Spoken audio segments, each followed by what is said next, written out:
이렇게 성도 여러분, 한 주간도 평안히 잘 보내고 계시지요? 11월 첫째 주 수요 예배를 온라인으로 함께 또한 드리게 됩니다. 오늘도 열왕기상 말씀을 가지고 살펴보도록 해보겠습니다. 지난 시간에는 이 북이스라엘과 아람과의 그 전투에서 북이스라엘이 승리한 것을 살펴보았습니다. 이 패전한 벤하닷 왕은요, 이제 아벡성으로 도망을 가게 됩니다. 그리고 이제 자신의 생명이 위태로워지자 벤하닷은 아합 왕에게 자신의 목숨을 구걸을 하게 됩니다. 그러면서 그 아합 왕을 가리켜서 인자한 왕이라는 표현을 쓰고 있습니다. 사실 우리가 잘 알다시피 아합 왕은 인자한 왕은 결코 아닙니다. 그럼에도 불구하고 이 벤하닷은요, 아합 왕으로 하여금 동정심을 불러일으키도록 하는 모습을 보실 수가 있습니다. 결국 아합 왕은요, 이러한 간사한 말에 속아서 화친을 맺고 이 벤하닷을 살려보내게 됩니다. 화친의 조건은 예전에 그 벤하닷의 조상이 빼앗았던 그 북이스라엘 땅을 되돌려주고 그 아람의 수도인 다메섹에 사마리아 거리를 만들겠다라는 것입니다. 그것은 아마도 그 북이스라엘과 아람과의 그 무역을 허용을 하면서 아람의 다메섹에게 그 북이스라엘의 그 상업용 거주지를 마련을 해주고 특혜를 제공해 주겠다는 뜻으로 우리가 추정을 하게 됩니다. 그렇게 함으로 인해서 북이스라엘은 아주 경제적으로 큰 이득을 보게 되겠지요. 아합 왕은요, 하나님의 도우심으로 인해서 전쟁에서 승리를 거두었음에도 불구하고 마치 그 자신이 강해서 승리를 거둔 것처럼 교만해지고 그 경제적인 이득에 눈이 멀어서 이 아람의 벤하닷과 화친을 맺는 어리석은 짓을 저지르게 된 것입니다. 또한 이것은 당시 그 강해지려고 하는 그 아수르에 공동 대응을 하기 위해서 그 아람과의 그 우호적인 관계를 맺은 것으로 또한 우리가 보아야 할 것입니다. 이에 대해서 어떤 한 무명의 선지자로 하여금 이러한 아합의 행동에 대해서 하나님의 경고를 전하게 됩니다. 북이스라엘을 구원하신 그 하나님의 뜻을 저버린 아합의 잘못을 지금 지적을 하고 있는 것입니다.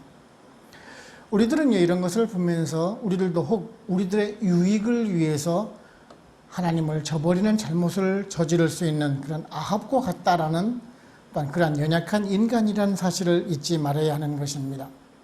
오늘은요, 이 벤하닷을 살려주게 되고 결국 후에 다시 그 벤하닷과의 전투에서 죽음을 당하게 되는 결과를 맞이했다는 것을 살펴보면서 우리들에게 어떤 은혜를 주는지 한번 알아보도록 해보겠습니다. 첫째는요, 교만의 끝은 초라한 굴욕밖에는 없다라는 것입니다. 32절을 보시면 그들의 굵은 배로 허리를 동이고 테두리를 머리에 쓰고 이스라엘의 왕에게 이르되 왕의 종 벤하닷이 청하기를 내 생명을 살려주옵소서 하더이다. 아합이 이르되 그가 아직도 살아있느냐? 그가 내 형제이니라 라고 말씀을 하고 있습니다. 이 아람의 벤하닷 왕은요, 이 북이스라엘의 아합 왕과의 그 두 번에 걸친 전쟁에서 모두 다 패하게 되었죠. 북이스라엘의 모든 지역들을 다 점령을 하고 이제 그 사마리아만 점령하면 끝날 수 있는 그 전쟁에서 아주 그 유리한 전쟁에서 패하게 됩니다. 전쟁 초기만 해도 그 북이스라엘의 절대적인 열세 속에서 시작을 했고 아람은 아주 상대적으로 많은 군사를 가지고 전쟁을 벌였음에도 불구하고 이제 그 북이스라엘의 하나님의 도우심으로 말미암아서 아람은 패배를 하게 된 것입니다. 아주 전쟁이 180도 양상이 달라지게 된 것이지요. 유리한 나라가 패전을 하게 되고 불리하던 나라가 승전국이 되었습니다. 이제 그토록 교만했던 벤하닷이 이제 자신을 낮추고 있는 모습을 보실 수가 있습니다. 굵은 배로 허리를 동이고 테두리를 머리에 썼다란 그런 말은요, 자신이 패배자로 인정한다란 말입니다. 자신을 한껏 지금 낮추고 있는 모습을 보실 수가 있습니다. 더구나 벤하닷은요, 그 아합 왕에게 인자한 왕, 그 왕의 종이라는 표현을 쓰고 있는 것을 보게 됩니다. 전쟁을 하기 전, 그러니까 20장 4절을 보시게 되면 오히려 그 북이스라엘의 아합 왕이 그 아람의 벤하닷에게 내 주 왕이여라고 말했던 것을 우리가 보게 되는데 아주 이게 정반대로 상황이 바뀌고 있는 것을 보게 됩니다. 참으로 일국의 왕이 이토록 구차하게 변하는 모습을 보면서 참 현실이 냉혹하다라는 것을 보게 됩니다. 이러니 우리 보고 연약한 연간이라고 말하는 것인지도 모르겠습니다. 베나닷은 자신이 굴복시킨 그 32명의 왕과 함께 호기롭게 전쟁을 벌였습니다마는 아합 왕에게 지금 자신의 목숨을 아주 비굴하게 구걸하고 있는 그 무릎 꿇고 있는 모습은 우리로 하여금 그 교만이 얼마나 큰 죄인지를 알게 되는 것 같습니다. 성경에서는 이러한 교만이 경계해야 될 덕목 중에 하나라고 말씀을 해주시고 계십니다. 잠언서 16장 18절을 보시면은 교만은 패망의 선봉이요 거만한 마음은 넘어짐의 앞잡이니라 라고 말씀해주고 있습니다. 한편 시편 28편 27절에서는 주께서 곤고한 백성은 구원하시고 교만한 눈은 낮추시리라 라고 말씀하고 있는 것을 보게 됩니다. 또한 이사야서 13장 11절 보시게 되면은 내가 세상의 악과 악인의 죄를 벌하며 교만한 자의 오만을 끊으며 강포한 자의 거만을 낮출 것이며 라고 말씀하는 것을 보게 됩니다. 성경 이것뿐만 아니라 아주 여러 곳에서도 그 교만한 자들에 대한 하나님의 경고의 말씀이 정말 많은 것을 보실 수가 있습니다. 지금도 사실 우리들 주변에서 아주 쉽게 볼 수 있는 그런 모습이기도 한데요. 아주 잘 나가던 회사의 오너가 하루아침에 나락으로 떨어지는 모습을 보기도 하였고요. 최근에는 아주 유명한 연예인이 마약 사건에 연루되어서 방송에 뉴스에 나오는 것을 보기도 합니다. 모두 다 자신의 그 교만한 마음 때문이라는 것을 알게 됩니다. 아주 조금만 겸손해도 조금만 낮추어도 이러한 비참한 현실로는 가지 않았을 것입니다. 자신은 다른 사람들보다 한없이 높아질 것이다라는 그런 헛된 마음이 있었기 때문이겠죠. 우리는 하나님께서 이런 자를 낮출 것이다라는 사실을 잊지 말아야 합니다. 지금은 비록 낮은 모습이지만 지금은 비록 비굴하게 보일지 몰라도 낮추고 겸손한 여러분을 분명하게 높이실 것입니다. 누가복음 14장 11절에서요. 무릇 자기를 높이는 자는 낮아지고 자기를 낮추는 자는 높아지리라 라는 그 말씀을 우리는 기억을 해야 합니다. 잘 나갈 때, 잘 될 때 우리들은 하나님의 은혜를 잊기가 쉽습니다. 자신의 능력으로 자신의 힘으로 그것을 만들어내고 일어선 것으로 착각을 하기 쉬운 때입니다. 그러므로 우리 성도님들은요, 그러한 교만한 마음을 버리시고 겸손으로 허리를 동이시기 바랍니다. 교만한 자를 낮추시고 겸손한 자를 세우신다는 그 영원한 진리가 우리들의 삶의 지표가 되어서 늘 승리하시는 삶을 살아가실 수 있는 여러분들 되시기를 바랍니다. 둘째는 악의 뿌리는 후에 결국 멸망으로 다가온다라는 것입니다. 34절을 보시면은 베나닷이 왕께 아르되 내 아버지께서 당신의 아버지에게서 빼앗은 모든 성읍을 내가 돌려보내리이다. 또 내 아버지께서 사마리에게서 만든 것 같이 당신도 다메섹에서 당신을 위하여 거리를 만드소서. 아합이 이르되 내가 이 조약으로 인해 당신을 놓으리라 하고 이에 더불어 조약을 맺고 그를 놓았더라 라고 말씀을 하고 있습니다. 이 아합 왕이 벤하닷을 살려보내주고 이제 화친을 맺고 있는 것을 보게 됩니다. 이 조약 조건을 보게 되면은 이 아합 왕의 그 아버지였던 오므리와 그 벤하닷의 아버지 사이에 있었던 그 전쟁의 결과에 빼앗았던 땅을 다시 되돌려 주겠다라는 것입니다. 그리고 아람의 수도인 그 다메섹에다가 그 아합을 위한 거리를 만들겠다라는 말입니다. 이 말은 지금 그 두 나라 간에 서로 교역을 하겠다라는 말입니다. 아람 나라에 그 북이스라엘 상권 형성을 돕고 경제적인 이득을 주겠다는 말입니다. 아합 왕의 입장에서 본다면 분명히 매력적인 조건일 수도 있습니다. 이 아무런 이견도 제시하지 않고 정말 이 조건을 승낙을 하고 대신 이제 벤하닷을 살려 보내주게 되는데요. 그리고 또 한 가지는 오늘 본문에는 기록이 되어 있지 않습니다만은 당시 국지 정세를 보게 되면은 그 아람의 후방 쪽에 있던 아수르를 지금 공동 견제하기 위한 방편이 있을 것이지 않은가라는 생각을 가져보게 됩니다. 당시 그 아수르가 아주 강성해지게 되는데요. 아람과 이스라엘에게는 아주 골칫거리가 되는 상황이었기 때문에 그렇습니다. 그런데 우리가 한번 살펴볼 것은요. 과연 이러한 벤하닷의 이 조건이 아합 왕으로 봐서는 좋은 조건이었냐라는 것이에요. 지금 아합 왕이 지금 바른 결정을 하고 있는가 하는 그 점을 우리가 한번 살펴보아야 합니다. 아니겠지요. 이것은 우리가 다음에 기록하고 있는 그 무명의 선지자 예화를 보아서도 우리가 알 수가 있습니다. 벤하닷은요, 살아서 자신의 나라로 돌아갔습니다마는 자신이 내세운 그 조건을 다 지켰을까요? 북이스라엘은 벤하닷을 살려주면서 그만한 경제적인 이득을 또한 보았을까요? 아닙니다. 우리가 뒤에도 살펴보겠지만은 22장 29절 이하를 보시게 되면은 3년 뒤에, 그러니까 지금 살려보내고 나서 다시 그 벤하닷과 아합 왕은 또 전쟁을 벌이게 됩니다. 벤하닷은요, 3년 동안 다시 전쟁 준비를 하기 위해서 아주 절치부심 복수할 기회를 엿보았다는 말입니다. 그 결과가 어떻게 됩니까? 아합 왕은요, 변복을 하고 옷을 갈아입고 전쟁에 참석하지만은 누가 쏜 화살인지도 모르는 그 화살에 맞아서 피를 너무 많이 흘려서 죽게 됩니다. 바로 앞에 있는 자신의 경제적인 이득에 눈이 멀어서 결국은 자신의 목숨을 잃게 되는 그런 아주 어처구니 없는 일을 당했다라는 사실입니다. 결국 이 벤하닷을 살려보낸 이 사건 이후에 자신의 목숨을 잃는 일로 연결되었다라는 말씀입니다. 만일 아합이 조금이나마 그런 선견지명이 있었다라면 이런 일은 없었겠죠. 사실 그 아합 왕이 하나님의 사람이 아니었기 때문에 이런 결과를 만들어냈을 것입니다. 하나님의 나라를 쳐들어왔고 하나님께서 이기게 해주신 것을 알았다라면 아합 왕은 이런 결정을 하지도 않았겠지요. 하나님의 대적에 대한 그 벤하닷을 그냥 돌려보내는 그 타협이 어디 있단 말입니까? 아무리 경제적으로 이득을 본다 하더라도 어차피 전쟁에서 이겼으니까 그 땅을 다시 되돌려 받을 것은 당연한 일이 아닙니까? 이런 것은요, 우리 그리스도인들이 가져야 하는 이 관용의 문제와는 전혀 차원이 다른 문제이기도 합니다.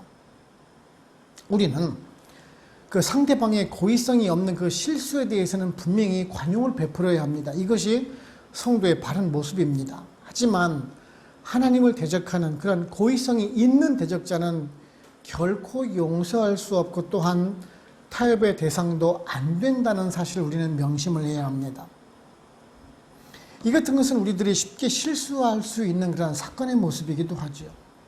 교회에서 분쟁이 생기거나 문제가 생기면은요, 우리는 그저 그냥 크리스찬이라는 이유만으로 예수님께서도 용서해 주셨는데 죄를 죄라고 정죄하지도 못하고 그 죄와 타협하는 그런 모습을 우리는 심심치 않게 보게 됩니다.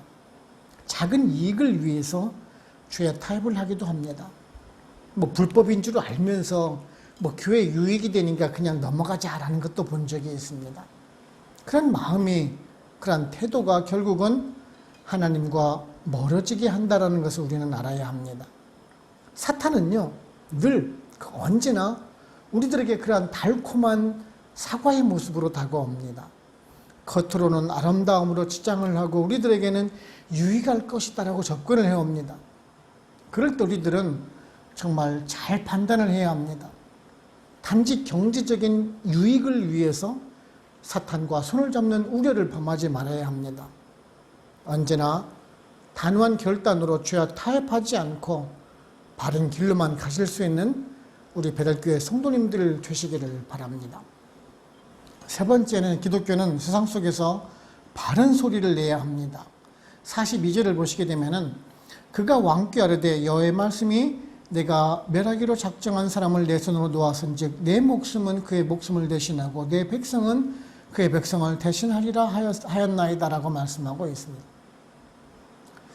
하나님의 뜻을 저버리고 자신의 그 유익을 위해서 그 인본주의적인 결정을 내려서 벤하닷을 살려보낸 그 아합 왕에 대해서 선지자가 그 심판을 선언하고 있는 모습을 볼 수가 있습니다. 정말 참 대단한 용기를 가진 선지자라는 것을 알 수가 있습니다. 이 선지자는요, 이 벤하닷의 생명을 대신해서 아합의 생명을 취할 것이다라고 지금 선언을 하고 있는 모습입니다. 더 쉽게 말씀을 드려서 당신 아합이 지금 베나닷을 대신해서 죽게 될 것이다. 지금 그 말을 해주고 있는 것이에요. 아무리 선지자라 해도 감히 일국의 왕에게 이런 말을 할 수 있다는 그 자체가 정말 대단하게 느껴지기도 하는 것 같습니다. 자신의 생명이 위태로울 수 있는 상황임에도 불구하고 왕 앞에 나가서 당당히 하나님의 말씀을 전하고 있어요 말입니다. 사실 이런 모습을 보면서 오늘날의 기독교의 모습을 한번 생각해 보게 됩니다. 초기 기독교가 전파될 당시만 해도 이 순교자적인 삶을 살았던 그 믿음의 선진들에 대해서도 묵상을 해보게 됩니다. 사실 기독교는요, 그리고 성도들은 이 사회 속에서 바른 소리를 내면서 바른 길을 가도록 권면하고 인도했던 시절이 있었습니다. 그런데 과연 지금은 그러한 모습인지 한번 생각을 해보게 됩니다. 사회가 잘못된 길을 가고 있는 것을 뻔히 알면서도 그냥 눈 감고 묵인하는 것이 아닌지, 아니면 기독교가 침묵하고 기다리면서 이게 가는 길이 정말 옳은 길인지 한번 고민하는 시대 속에서 살아가고 있는 것을 보게 됩니다. 분명 정말 어느 것이 옳은 길이다라고 말할 수는 없겠죠. 그 나름대로 설득력이 있고 서로의 입장이 다를 수가 있기 때문에 그렇습니다. 어느 한쪽이 맞고 틀리다라고 단언하기도 힘든 것이 사실입니다. 하지만요, 기독교는 절대 진리인 그 하나님의 말씀 위에 근거하고 있다는 사실을 우리는 잊어서는 안 됩니다. 하나님의 말씀에 비추어서 공정하지 못하거나 거짓된 것이라면 비판을 할 수 있어야 된다는 말씀입니다. 이런 모습을 보면서 오늘날 기독교의 그 모습이 정말 정치 기득권 세력과 연합을 해서 오히려 정권의 나팔수 노릇을 하는 경우들도 심심치 않게 보곤 합니다. 잘못하고 있는 정부를 비호해 주거나 변호하는 경우를 우리가 보곤 하는 것도 사실이지요. 과거 유신 정권 정책에 옹호하는 그러한 설교를 하던 목사님도 있었고요. 일제 강점기 그 시대를 대변하는, 일본의 입장에서 대변하는 그러한 목사님들도 있었어요. 과거 군사 정권 시절에 공평하지 못한 판결에 대해서 동조하는 사람들도 있었고요. 민주화 운동 시절에는 무력으로 진압하는 그 정권을 찬양하는 그런 교회들도 있었던 것이 사실입니다. 사실 그래서 지금 기독교가 오늘날 비판을 받고 있는지도 모르겠습니다. 그렇다면 우리는 지금 크리스찬으로서 어떻게 살아가야 할까요? 정부의 무작정 비판만 하자는 것은 결코 아닙니다. 무작정 찬동하자는 것도 결코 아닙니다. 우리가 어떤 길을 가는 것이 바른 길인지, 어느 것이 옳은 결정인지를 하나님 말씀에 비추어서 판단해 가면서 살아가자라는 말씀입니다. 오늘 선지자가 아합 왕에게 바른 하나님의 말씀을 전하듯이 말입니다. 지금 선지자가 아합 왕에게 지적하고 있는 것은 단지 왕이기 때문에, 그 지도자이기 때문에 하는 말은 결코 아닙니다. 우리들 사회 전반에 걸쳐서 말하고 있는 것으로 보아야 합니다. 왕이든 백성이든 동일하게 하나님의 말씀에 비추어서 바른 처신을 할 것을 요구하고 있는 것입니다. 우리들도 마찬가지입니다. 그 선지자의 외침이 또한 우리들의 소리에 이어야 하는 것입니다. 세상을 향해서 하나님의 말씀을 바로 전할 수 있는 사람이 되어야 하는 것입니다. 그것이 상대방으로 하여금 쓴소리가 되어서 다시 내가 책망을 받을지라도 올바른 소리를 내어서 각성하도록 권면해야 하는 책임이 우리들에게 있다는 말씀입니다. 저와 여러분, 우리는 성도입니다. 하나님의 백성입니다. 우리를 부르신 그 하나님의 음성에 바른 삶으로 살아갈 의무를 지닌 사람들입니다. 그러기에 세상 속에서 선한 영향력을 끼쳐나가는 사람으로서 바른 길을 인도해 갈 수 있는 신앙인으로 세워나가실 수 있는 우리 모두가 되기를 원하는 것입니다. 결론적으로 말씀드리면은 이 베나닷의 신하들은 자신들이 들은 말이라 라고 하면서 아합 왕을 인자한 왕이라 라고 부르라 라고 하는 모습을 보게 됩니다.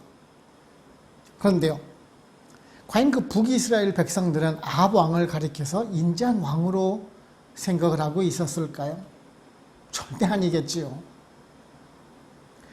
단지 자신들의 목숨을 보존받기 위해서 아합 왕에게 그렇게 말을 하라라고 하는 것이겠죠. 그런 가머니설에 속아서 아합 왕은요, 베나닷과 지키지 못할 약속을 맺고 그를 살려보내게 됩니다. 지금 베나닷을 살려보내는 그 모습만 본다라면 지금 말 그대로 아주 자상한 왕의 모습이 아닐 수가 없습니다. 우리 기독교를 사랑의 종교라고 부릅니다.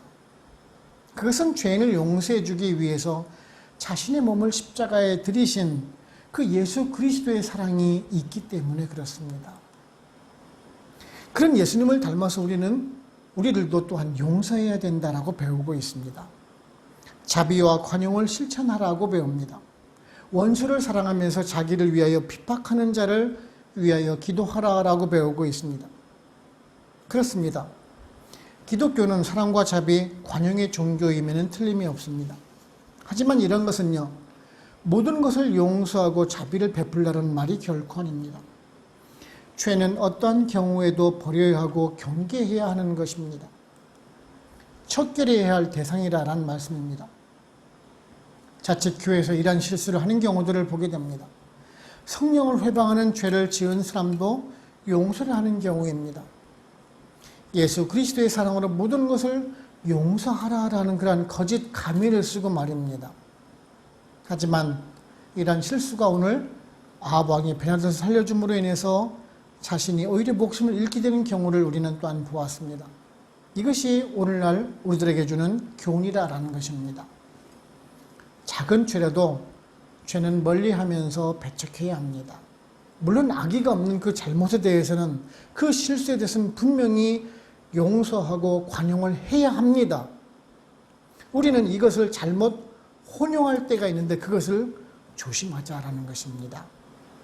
저와 여러분은요, 원수를 사랑하되 죄는 미워하라 라는 그 말씀을 우리가 생각해 가면서 하나님의 말씀에 비추어서 정말 바른 판단을 해 나가심으로 인해서 세상에서는 선한 영향을 끼쳐나가면서 하나님께 영광을 돌려드리는 거룩한 성도로 살아가실 수 있는 우리 베들교회 모든 성도님들 다 되시기를 주님의 이름으로 축원을 합니다. 아멘. 기도하겠습니다. 하나님 아버지 감사합니다. 오늘도 저희들에게 말씀을 통해서 교훈해 주시니 감사를 드립니다. 북이스라엘의 아합 왕이 그 아람과의 전쟁에서 승리를 거두었지만은 그 베나닷의 그 가머니설에 속아서 그를 살려보내게 되고 결국 아합 왕이 아람군에 의해서 죽게 되는 그런 결과를 보면서 그런 인본주의적인 이기심이 결국 화를 불러일으킨다는 것을 배우게 됩니다. 그렇습니다. 우리들의 그 판단의 기준이 물질적 이익이 되는 그런 경향으로 우리가 결정했던 것을 아닌지 한번 생각해 보게 됩니다. 하나님 말씀의 기준을 두거나 하나님께서 합당한 결정이 아니고 우리들의 그 편의에 맞추었던 것이 아닌지 한번 되돌아보면서 회개하기를 원합니다. 공의의 하나님께서는 우리들의 작은 죄라도 멀리하라 하셨건만 우리들의 이익을 위해서 눈 감고 외면했던 것을 회개하면서 돌이키기를 원합니다. 오직 우리는 하나님의 말씀에 기준하여서 판단함으로 말미암아 바른 길을 감으로 세상 속에서는 우리가 크리스찬으로서 성도로서 바른 길을 제시하면서 인도해 나갈 수 있는 우리 베들교회 모든 성도님들 다 될 수 있도록 성령님 인도하여 주시옵소서. 이제 또한 새로운 11월 한 달도 주님의 사랑과 은혜 가운데 또한 주님만 바라보며 주님의 행하신 길을 따라가면서 살아갈 수 있는 우리 베들교회 모든 성도님들 다 되기를 소원하옵고 우리를 위해서 구원하신 예수 그리스도의 이름으로 감사하며 기도하옵나이다. 아멘. 축도를 마칩니다. 지금은 우리를 주에서 구원하시는 예수 그리스도의 은혜와 하나님 아버지의 크고 크신 사랑하심과 성령님의 인도하시고 역사하시고 우리와 같이 교통하심이 베델 한인교회 모든 성도님들과 그들의 가정과 직장 사업체 그리고 선교지와 베델교회 위에 지금으로부터 영원토록 함께 합시기를 간절히 축원하옵나이다. 아멘.